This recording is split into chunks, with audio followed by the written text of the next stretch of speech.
তো অনেক নেতা দেখবেন ভাইয়ের আমার, আগামীতে যদি এই টাঙ্গাইলের নেতা হিসাবে আমাকে নির্বাচিত করেন, আমি ঘরে ঘরে গ্যাস দেব, বিদ্যুৎ দেব, উন্নয়নের জোয়ারে ভাসিয়ে যমুনার নদীতে ডুবিয়ে মারবো ইনশাআল্লাহ। সরি ভুল হয়ে গেছে, কথা বোঝেননি। ব্রিজে ঢুকানোর কথা রথ, ঢুকে দেয় বাঁশ, ব্রিজ উদ্বোধন করার ডুকুট চলে যায়। নেতা আছে না নাই? আর তাদের পিছনে 1.5 টাকার বিড়ি আর 3 টাকার চা খায়, কি স্লোগান, বল্টু ভাইয়ের চরিত্র ফুলের মতো পবিত্র, নামাজ পড়া 1 ওয়াক্ত, গাঁজা খাই 5 ওয়াক্ত, কুমসুরিতে পাকা ভক্ত, শয়তানের 1 নাম্বার ভক্ত, হুজুরদের জন্য খুবই শক্ত, চুজে খাই গরিবের ভক্ত। পোস্টারে লেখা আছে গরিবের বন্ধু, ভোট দিয়ে দেখেন গরিবের কয় নাম্বার শত্রু। একটা বয়স্ক ভাতার কাঠ নিবের গেলে 2-1000 খায়। নির্বাচনের আগে সাইকেল কেনার টাকা নেই, মোটরসাইকেল কেনার টাকা নেই। সেই নেতার ঢাকাই বাড়ি, বিদেশে বাড়ি। নেতা দেশি, বাড়ি হলো বিদেশে। ওরা খালি মুখে মুখে বলে আমার সোনার বাংলা, আমি তোমায় ভালোবাসি, কিন্তু নেতার বাড়ি যা দেখেন কয় হুজুর এই যে টাইস চাই না, হুজুর এই যে খাট এটা বহুদের থেকে নিয়েছি, বিছানার চাদরটা পর্যন্ত বিদেশি, জানালা দরজার পর্দা বিদেশি, খেতা সিলাই করা সুইটাও বিদেশি। এমন নেতা আছে বউ বিদেশি। কথা কয় না, রাগ করেন নাকি আপনারা? ওরা খালি মুখে মুখে বলে আমার সোনার বাংলা, আমি তোমায় ভালোবাসি, সোনার বাংলার জিনিস ভালোবাসি না। নির্বাচনের আগে রাস্তার ভিক্ষুক মহিলাকে 500 টাকা দিয়ে সেলফি তোলে, আর মানুষ মনে করে মানব দরদি নেতা, মানবতার ফেরিওয়ালা। পেপার মিডিয়াতে প্রচার হয়ে গেল অমুক নেতা, হঠাৎ করে এক ভিক্ষুক মহিলার সাথে কি কাণ্ড। ধান্দা হলো ভাইরাল হওয়া, গরিব দুঃখীকে দেয়, ছবি তোলে, পেপার পত্রিকায় চলে যায়, আর মনে করে মানব দরদি নেতা। নির্বাচনের আগে কি সুন্দর অভিনয়, বলে মা আমার তো মা নাই, আপনাদের চেয়ারের মাঝে আমি আমার মা কি নেতা তো না, অভিনেতা। আজ একজন ছিল কথা বলার আগে কান্দে দিত, স্বজন হারানোর নেতা। অভিনয় কম করো প্রিয়, পাবলিক বুঝে গেছে যে এখন নেতারা অভিনয় জানে। কথা কম, আগামীতে চিন্তা ভাবনা করে কাজ করবেন। সৎ, যোগ্য, ভালো, নির্ভীক, আল্লাহওয়ালা, নামাজি এমন মানুষকে সমাজের নেতা বানাবেন, যাদের কাছে আমানতের খেয়ানত হবে। কি কথা ক্লিয়ার না ভেজাল আছে? ইল্লাকা তাকবীর, ফাসল্লি লিরাব্বিকা ওয়ানহার, রবের উদ্দেশ্যে সালাত আদায় করা লাগবে। লোক দেখানো নামাজ পড়লে হবে না, নেতা খালি নির্বাচনের আগে নামাজ পড়লে হবে না। নির্বাচনের আগে যে কায়দায় মার্কা থাকে, যে কয়দিন এলাকায় আনাগোনা করে, বাকি 5 বছর যদি এইভাবে এলাকায় আসা যাওয়া করতো, নেতার ভোট চাওয়া লাগতো না। কিন্তু নির্বাচনের সময় অলি গলি ঘরে পাস করার পরে এখন নেতার সাথে যাই তাই চেপে ধরে, ভিক্ষুক হোক, ফকির হোক, মিসকিন হোক, কোনো সমস্যা নেই। কিন্তু যখন নির্বাচিত হয় কোটটাই পরে ঘুরবি, তখন যদি খালি যান টাচ করবে, খালি দেখেন এই ছোট লোক, তুমি জানো এটা গুলশান থেকে কেনা, উত্তরা থেকে কেনা, বসুন্ধরা মার্কেট থেকে কেনা, এই ছোট লোক আমাকে টাচ করলি কেন? আর এখন ওই ছোট লোকের সাথেই মিল দিয়েছে, কিন্তু পাস করার পরে পাল্টি দেয়, জনগণ কার চিনি না। এখন না দাওয়াত না দিলেও নেতা এসে বসে থাকবে, কিন্তু নির্বাচিত হওয়ার পরে দাওয়াত দিয়েও খোঁজা পানে। কে কই সিঙ্গাপুরে আছে, লন্ডনে আছে, আফ্রিকার জঙ্গলত গেছে। কথা কয় নাকি? এক দেশ ঘুরতে ঘুরতে নেতার 5 বছর দেশ বিদেশ ঘুরতেই শেষ, মানে আপনার এলাকাতে আসার সুযোগই পাই। ওই জন্য নির্বাচনের আগে এসে আরেকবার অভিনয় করে, ভাইয়েরা আমাকে ভোট দিয়েছেন কিন্তু আমি আসতে পারিনি, আমি 4 বছর ডায়াবেটিস হাসপাতালে ভর্তি ছিলাম। এই অভিনয় করে আরেকবার কইতে ওরা তো কতবার নিল আর গেল, কিন্তু ওরা কাজ করলো না। কথা কয়, বিরক্ত হলে হতে পারেন। যুবকেরা এমন এক মাহফিল দিচ্ছে, টেকায় তোলা লাগবে না, ওই জন্য খালি দিয়ে যাচ্ছি, যেহেতু আমরা টাকা নেব না, তাই না? ভাতিজা রাগ করতেছো তোমরা? এগুলো ওয়াজ না, এগুলো ওয়াশ।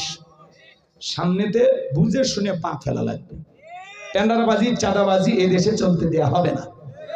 যারা সমাজে দুর্নীতি করবে এদেরকে সমাজের নেতা বানাইলে ওই দুর্নীতির গুনাহের দায় আপনাকেও নিতে হবে। নেতা ভালো করলে সব পাবে, খারাপ করলে গুনার পার্সেন্টেজ নেওয়ার জন্য রেডি থাকে। এই কথা কাম ঠিক আছে? তাহলে ওই 5 ধরনের নামাজির কথা বুঝতে পারছেন তো এইবার? তাহলে ওর মধ্যে আমরা কি আসি? 1 নাম্বারের মধ্যে আসি, ঠিক আছে তো ইনশাআল্লাহ। এইবার 2 নাম্বার ওয়ানহার। ওয়ানহার মানে কুরবানি করা, নিজের আমিত্বকে কুরবানি করা, অহংকারকে কুরবানি করা, নিজের ভিতরে থাকা পশু সুলভ আচরণকে কুরবানি করা, দেশের জন্য শহীদ আবু সাঈদের মতো কুরবানি হওয়া, মুগ্ধের মতো কুরবানি হওয়া, নিজের জানমাল সবটুকু কুরবানি করতে হবে। কার কাছে? জোরে বলেন কার জন্য? ওয়ানহার মানে কুরবানি করা, খালি গরু ছাগল জবাই করার নাম কুরবানি না। 7 জন একটা গরু ভাগে কেনে, 4 জন দড়ি ধরে টানে, পিছন থেকে 3 জন ঠেলে। এমন দুর্বল গরু, যেই গরুর ওপরে বয়স্ক ভাতা ওয়াজিব, শরীরের সব হাত দেখা যায়। এমন দুর্বল গরু জবাই করলে হবে না। কুরবানি স্থান পর্যন্ত হাঁটে যাওয়ার শক্তি নাই। হুজুর বলে এটা জবাই করেন না ভাই। কয় হুজুর ওপরে হাত দেখে গেলে ভিতরে গোস্ত সেট করা আছে। এমন গরু জবাই করবেন, এখান থেকে টান দিবেন, বিশ্ব রোডে চলে যাবি, আবার ছেড়ে দিবেন, আপনার ঘরে চলে আসবি। স্প্রিং করে গোস্ত চাবিয়ে খাওয়ার কোনো উপায় নেই। এই জন্য বাজান এইরকম গাবি জবাই করলে হবে না। আল্লাহ বলেন তাসরুন নাদিরিন, চমৎকার একটা গাবি জবাই করতে হবে, হুষ্টপুষ্ট, দেখতে সুন্দর। কথা বলেন ঠিক না? কুরবানির হজ আপনাদের মসজিদের ইমাম করবে, আমি করব না। শুধুমাত্র 3টা জিনিস আপনাদেরকে বলে যায়। যারা কুরবানি দেবেন, 1 নাম্বার নিয়ত সহি, কুরবানি আল্লাহর জন্য। ইন্নামাল আমালু বিন্নিয়াত, প্রত্যেকটা কাজ নিয়তের উপরেই নির্ভরশীল। অনেকে বলে ছেলে মেয়ের জন্যই কুরবানি দেওয়া লাগবে হুজুর, না হলে মানুষের বস্তু দিকে তাকায় থাকবে। এই লজ্জা, আমি আমার বাচ্চাদের কষ্ট সহ্য হয় না। অতএব কিস্তি তুলে হলেও আমি দেবই। কিস্তি তুলে টাকা দিলে কুরবানি অবশ্যই মুফতি সাহেব হবে না? হবে না। কথা কন, হুজুর ফতোয়া দিয়েছে হবে না। শোনেন শোনেন শোনেন, আপনি কুরবানি দেবেন আল্লাহর জন্য। জবাই করার পরে ছেলে মেয়ে খাবে, আত্মীয় স্বজন খাবে, গরিব দুঃখী সবাইকে দিয়েই তো খাবে। কুরবানি করা মানে কি? ত্যাগ করা, উৎসর্গ করা, স্যাক্রিফাইস করা, বিলিয়ে দেয়া, বন্টন করা। ভোগের নাম কুরবানি নয়, ত্যাগের নাম হলো কুরবানি। অন্যের মুখে হাসি ফুটানোর নাম হলো কুরবানি। কথা বলেন ঠিক কিনা? 2 নাম্বার, সুদের টাকা, ঘুষের টাকা, হারাম টাকা দিয়ে কুরবানি দিলে হবে না। আল্লাহ পবিত্র, তিনি পবিত্র বস্তুকে ভালোবাসেন। হালাল উপার্জনের টাকা দিয়ে কুরবানি দিতে হবে। 3 নাম্বার, ফাসল্লি লিরাব্বিকা ওয়ানহার, সালাত আদায় করো রবের জন্য, কুরবানিও করো রবের জন্য। আগে নামাজ পড়ো, তারপরে কুরবানি করো। এই 3টা যদি আপনাদের ভিতরে থাকে, সহি নিয়ত, টাকা হালাল, নামাজি হয়ে কুরবানি দিচ্ছেন। আপনি যদি 20,000 টাকার একটা ছাগলও দেন, 10,000 টাকার একটা ভেড়াও দেন, ওই ছাগল ভেড়া রক্ত জমিনে পড়ার আগে আরশের মালিক আল্লাহর কাছে কবুল হয়ে যাবে। বলুন সুবহানাল্লাহ। আল্লাহ বলেন ওয়ালাকি ইয়ানালুহু তাকওয়া মিনকুম। আল্লাহ বলে কয় লাখ টাকার গরু দিলে ওইটা দেখি না, আমি দেখি তোর অন্তর, তোর অন্তরের তাকওয়া দেখি। আপনার আমার অন্তরে যেটা আছে আল্লাহ সেটাকেই কবুল করবেন। কথা বলে ঠিক না? আর আপনি কুরবানি দিয়ে ডিজিটাল মিটারে মাপেন, কেজি প্রতি কত বললো হিসাব করেন। ওরে কষাই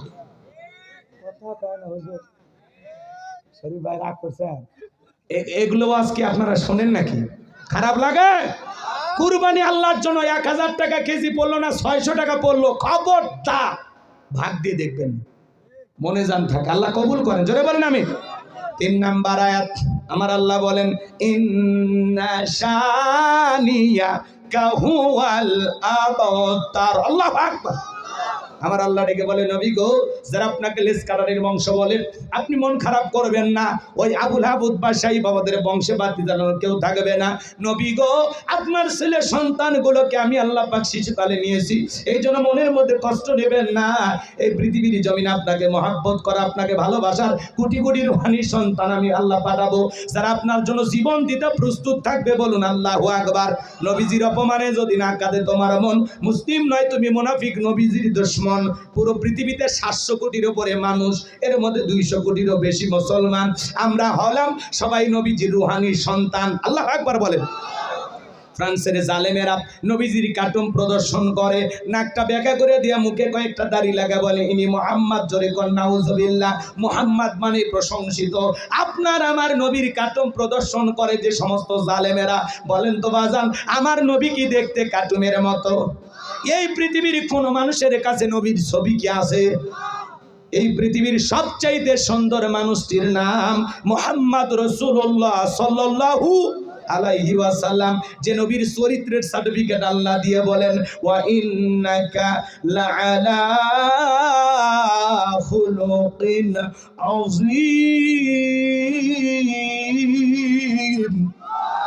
নবী গো, আপনি হলেন পুত পবিত্র মহান চরিত্রের অধিকারী। আযীম আরবিতে এমন একটি শব্দ যার গভীরতা মাপা যাবে না। আটলান্টিক মহাসমুদ্রের কিনারায় দাঁড়িয়ে কেউ যদি চামচ দিয়ে সেজা শুরু করে, বলেন তো বাজান কি বলবে? লোকটা পাগল। আটলান্টিক মহাসমুদ্রের পানি হয়তোবা চামচ দিয়ে কোনো না কোনো দিন হয়তোবা চামচ দিয়ে শুকানো সম্ভব হলে হতেও পারে, কিন্তু নবীজির চরিত্র নিয়ে আলোচনা করে শেষ করা যাবে না। এর কোনো কুল কিনারা নাই, বলুন সুবহানাল্লাহ। যে নবী ৬৩ বছরের জিন্দেগিতে একটি মিথ্যা কথা বলেননি, এমন বিশ্ব রেকর্ড পৃথিবীর আর কোন নেতার আছে? জীবনে কখনো তুমি মিথ্যে বলনি, তাই তো তোমায় পেতে কাঁদে এই ধরণী।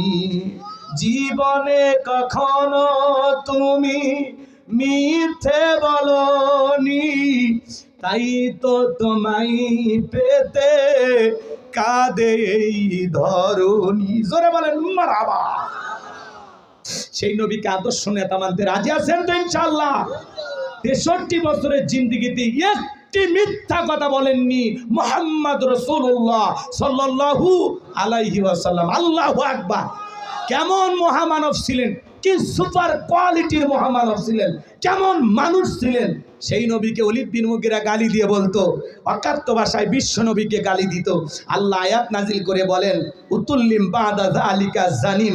নবী গো, এই ওলীদ বিন মুগীরা আপনাকে গালি দেয় কারণ এ হলো পিতৃ পরিচয়হীন জারর সন্তান, এর জন্মের ঠিক নাই। নবীকে গালি দিবে যারা বাস্টার্ড, তারা জারর সন্তান, তারা বাস্টার্ড। কথা বলেন, শোনেন 2 মিনিটে কথাটা বলে দিয়ে যায়, রাগ করেন নাকি? ছেলেটা বৈধ না বৈধ জানে কে? ফ্যাক্টরি মালিক, তার মানে মা। ওলীদ বিন মুগীরা বলতেছে নবী এত বড় কথা, আমার জন্মের ঠিক নাই, আপনি থাকেন, আমি আমার মায়ের কাছে যাই। তার মায়ের নাম ছিল ঝরনা। যা বলে মা করবি না কোনো তাল বাহানা। নবী আমাকে বলেছেন উতুল্লিম বাদা যালিকা জানিম, আমি নাকি পিতৃ পরিচয়হীন যারা সন্তান, আমার নাকি জন্মের ঠিক নাই। ওলীদ বিন মুগীরার মা বয়স হয়ে গেছে, ডেকে বলে বাবা আমারও বয়স হয়ে গেছে, মিথ্যা আমি বলবো না, এক পা কবরে চলে গেছে। আর মনে মনে ভাবতেছে এত গোপন তথ্য নবী জানলো কেমনে? নবী তো জানতেন না, নবীকে জানিয়ে দিয়েছেন তিনি কে। ওলীদ বিন মুগীরার মা বলতেছে বাবা ব্যবসা বাণিজ্যের কাছে তোর বাবা এতটাই ব্যস্ত থাকে, তোর বাবা ব্যবসা চেনে, টাকা চেনে, কিন্তু তোর মায়ের মন বোঝে না। সে যে কেন আসে না, কিছু ভালো লাগে না, এবার আসুক, তারে আমি মজা দেখাবো। ভাইরা যখন বিদেশে থাকে দেবররা ভাবির দরজায় স্লোগান দেয়, ভাবি ভাইয়া তোমার বর, আমি যে দেবর, ভেবে দেখো ভাবি কার কত দাবি, ভাই গেছে মারলো সে, আমরা তো দেশে আসি। কথা বলে ডিজিটাল ভাবি এই কথাগুলো শুনে খুব খুশি হয়। এমনও দুষ্ট দেবর আছে মাঝে মাঝে ভাবির ঘরে ঢুকে বলে ভাবি আপনার চেহারার দিকে তাকাইলে মনে হয় না যে আপনার বিয়ে হয়েছে, আপনি যে 2 বাচ্চার মা, বোঝাই যায় না। কথা কয় না? ভাবি ও ডিজিটাল ভাবি কথাগুলোকে এনজয় করে।